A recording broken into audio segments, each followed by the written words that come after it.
Là je le sens, c'est compliqué de rouler, j'ai fait même pas 50 bornes et je suis déjà au bout de ma vie. Donc ouais, c'est dur.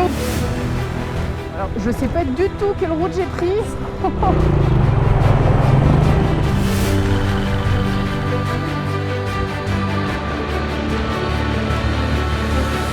Salut à tous et bienvenue dans ce nouvel épisode.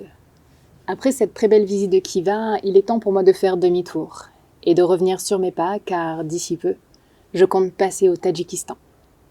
Pour l'instant, on retourne à Khiva.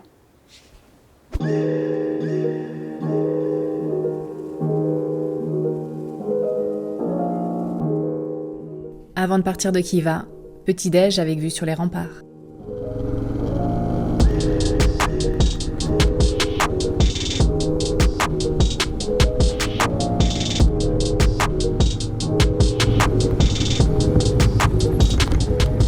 Alors, tac tac tac, bon, il y a du monde, bah écoute.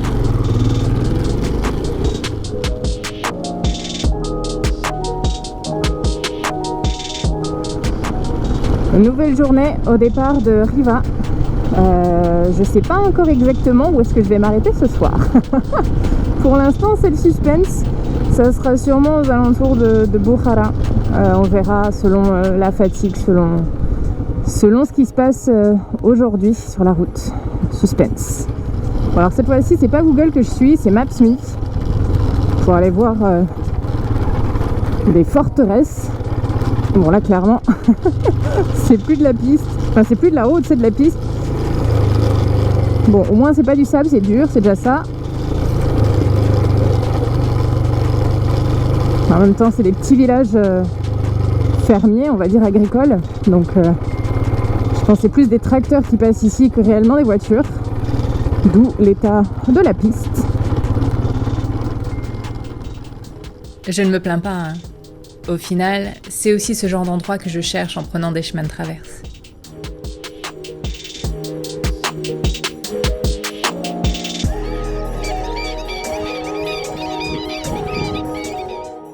Me voilà face aux ruines d'Ayaskala, une ancienne forteresse du désert.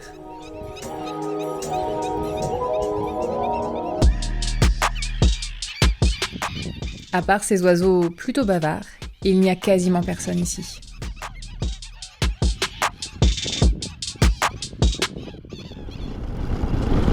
Bon, je viens de rencontrer 3 monsieur ouzbeks adorables avec qui j'ai un petit peu échangé. Ils travaillent sur un sanatorium qui est en train d'être construit à côté du petit lac salé en fait où j'étais. Pour faire simple, un sanatorium, c'est un établissement médical pour faire des cures et soigner des problèmes de santé. Bon, au final, il y a peu à voir malheureusement sur cette ancienne forteresse. Elle est quand même bien abîmée. Mais c'est un joli endroit. Le lac est très sympa.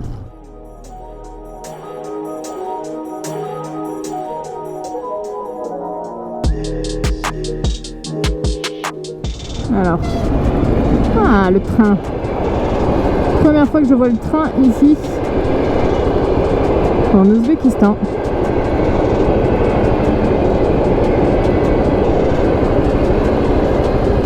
Petit train. Bon, en tout cas, nouvelle journée, nouvelle traversée de pont.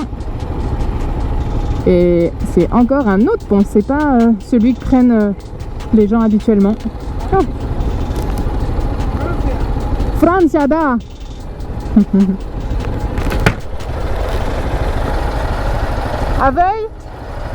Aveuil, здесь?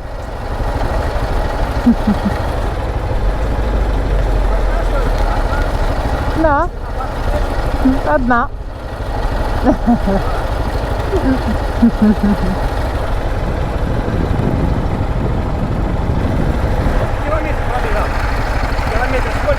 $20 тысяч. Немного. Сколько дней? Один год.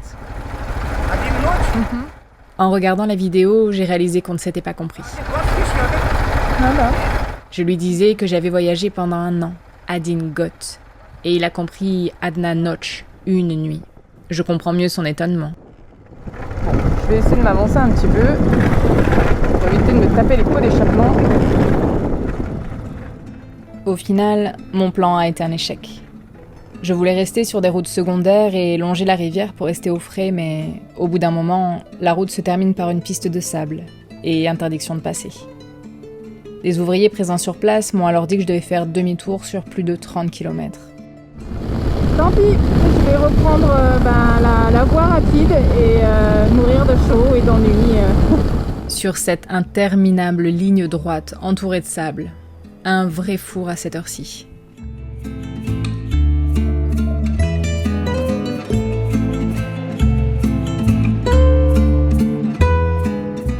Alors retour dans le désert ouzbek entre du coup Riva et Bukhara. Bon là c'est la teuf des cheveux parce que du coup je me suis mouillé la tête tout à l'heure, donc c'est n'importe quoi avec le casque. Bon c'est pas très grave, toujours est-il que je suis obligée de m'arrêter parce que je viens de réaliser un truc, c'est que ça y est, j'ai dépassé les 20 000 km, j'en suis à 27 826 bornes. Donc ça veut dire que là dans le voyage j'ai fait un peu plus de 20 100 km, quelque chose comme ça. Ça y est, je les ai, check. Donc voilà, c'est au milieu de nulle part, en Ouzbékistan, avec le désert en fond, et les gens qui me klaxonnent pour me dire bonjour. Bah c'est la fête quoi. Rendez-vous dans, 5, peut-être 10 000 nouveaux kilomètres. Certes, c'est une petite victoire, mais une victoire quand même. Je suis au bout de ma vie. Là j'attends le lit avec impatience, je crois que encore une fois je vais pas manger ce soir. J'ai de l'eau, j'ai des morceaux de pain, j'ai une pomme. Je crois que ça suffira à faire mon repas du soir et dodo. Une petite douche avant, nécessaire, très nécessaire. Et ouais.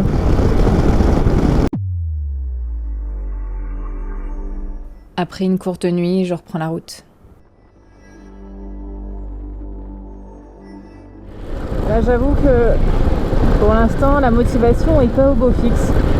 Je suis fatiguée d'hier. L'étape a quand même été assez longue, assez éprouvante, il faisait très très chaud. Ça a duré un moment et puis 525 km avec ma petite moto. Alors j'ai pas fait beaucoup d'étapes comme ça et pour cause c'est quand même assez éprouvant. Là je le sens, c'est compliqué de rouler, j'ai fait même pas 50 bornes et je suis déjà au bout de ma vie. Donc ouais c'est dur, d'autant que mes ovaires se mêlent aussi à la partie. Bon, voilà, on n'en parle pas forcément, mais c'est aussi le jeu quand on est une femme et qu'on voyage. Il y a des jours où voilà, on n'aimerait pas être sur une moto, mais plutôt au fond du lit avec une bouillotte. Ça fait partie de ces journées. Donc là, clairement, physiquement, c'est compliqué. Donc mentalement, ça l'est aussi un peu. Je suis censée aller jusqu'à Samarcande aujourd'hui, mais je crois que je vais peut-être m'arrêter avant. Je vais voir en fonction de mon état de fatigue, mais ouais, là c'est assez compliqué. Donc premier objectif, c'est aller sur Karchi et puis après je verrai. Je retrouve par moments des routes secondaires et de la circulation. Ça me garde un peu plus éveillée, mais cette journée est vraiment longue. Là j'ai très très mal au dos et je le vois depuis ce matin, j'ai du mal à rouler. J'arrête pas en fait de gesticuler sur la moto parce que j'arrive pas à trouver une position agréable. Donc là je suis censée normalement visiter ce qui se passe derrière, donc c'est la ville de Charisabz. Mais en fait j'ai pas du tout l'énergie là. Je suis d'ailleurs affalée comme une merde, ça se voit, en plein milieu de la ville, abritée par un pauvre petit arbre. Mais voilà, je suis vraiment fatiguée quoi. Donc je pense que je vais me reposer un petit quart d'heure et puis je vais reprendre la route direction Samarcande où j'ai mon hôtel qui est déjà réservé pour ce soir. Je pense que je vais y aller avant de plus avoir du tout d'énergie parce qu'il me reste quand même encore... Alors c'est que 90 km mais c'est à travers les montagnes donc il y en a pour à peu près 2 heures de route. Donc la mission n'est pas encore terminée. Vivement ce soir. Il faut dire que la température grimpe à plus de 45 degrés. Certains jours comme aujourd'hui, c'est vraiment difficile de rouler. Le corps est fatigué, la motivation en prend un coup et on avance grâce au mental uniquement. Mais heureusement rapidement, je troque cette fournaise pour des montagnes.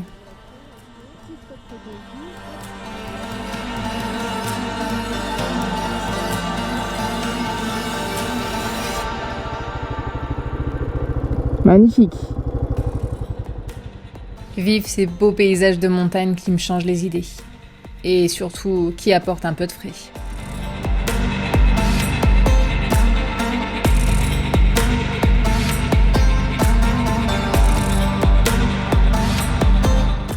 Et des virages secs pour rester éveillé.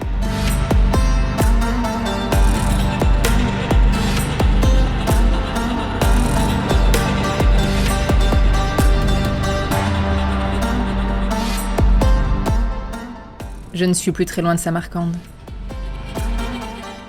J'en profiterai pour rencontrer en personne Ilhom, un guide ouzbek francophone avec qui je discutais depuis un moment sur les réseaux sociaux. Il est très sympathique et d'excellents conseils. On ira au resto avec son fils, puis voir le spectacle lumineux au Régistan, avant que je m'effondre de fatigue.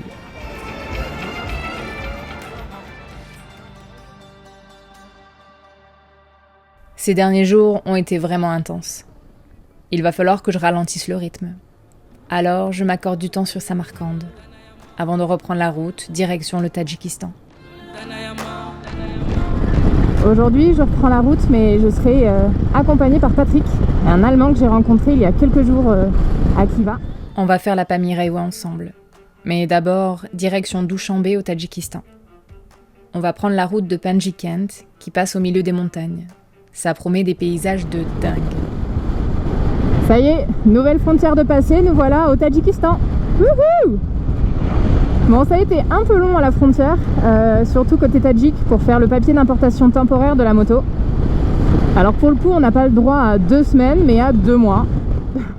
J'avais entendu de voyageurs que l'import temporaire d'un véhicule était de 2 semaines, et qu'il fallait demander explicitement 1 mois à l'entrée du Tadjikistan. Mais dans notre cas de figure, on a eu d'emblée 2 mois. Va comprendre.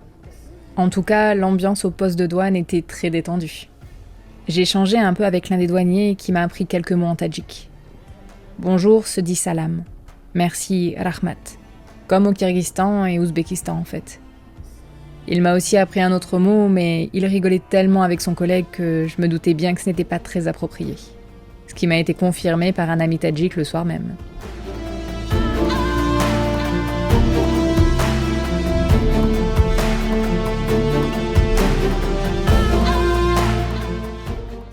Non mais cette vue quoi.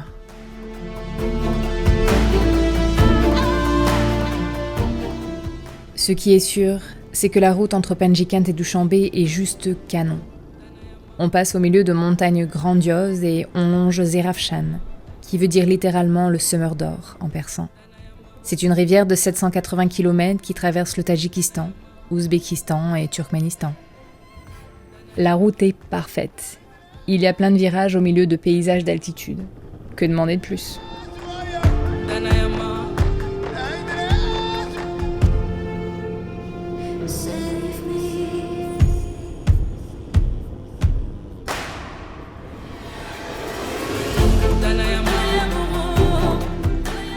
Ah, on se rapproche doucement mais sûrement du fameux tunnel dont tout le monde parle.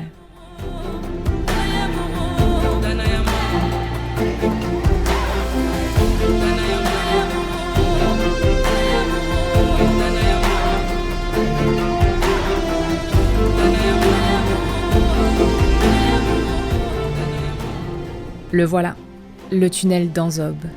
Le fameux tunnel dangereux où on n'y voit rien. Effectivement, on n'y voit pas grand-chose. Il s'agit du plus long tunnel de l'ex-URSS avec ses 5 km dans le noir total. Il est souvent appelé des voyageurs le tunnel de la mort. J'ai toutes mes lumières, mes anti-brouillards aussi, mais c'est vrai qu'on n'y voit pas grand-chose ici. C'est plutôt que vraiment, on n'y voit rien dedans. Je roulerai d'ailleurs debout car même mon GPS m'éblouit.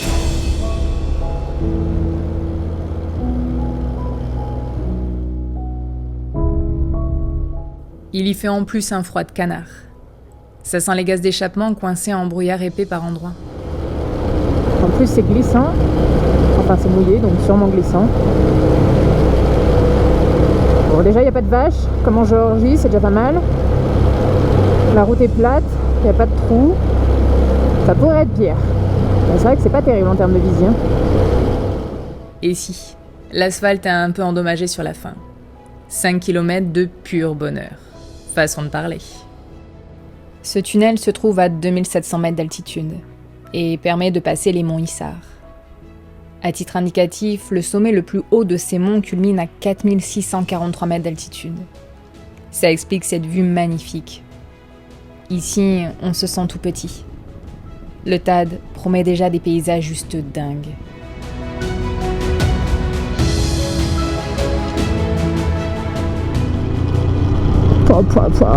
Qu'est-ce que c'est beau!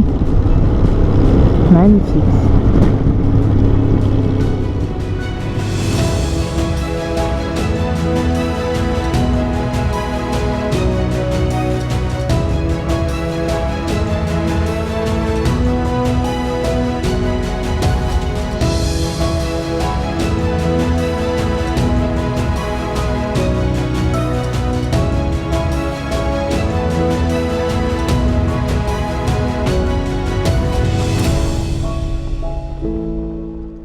Ça y est, on arrive à Dushanbe, la capitale du Tadjikistan. Je viens de passer un peu plus de 2 semaines en Ouzbékistan, à visiter certains des symboles de la fameuse route de la soie. Et c'était grandiose, mais aussi un peu intense. Entre la chaleur sur la route et les plus de 20 km marchés par jour. Ceci dit, plein de nouvelles aventures en pleine nature cette fois-ci m'attendent. Alors il va falloir reprendre des forces.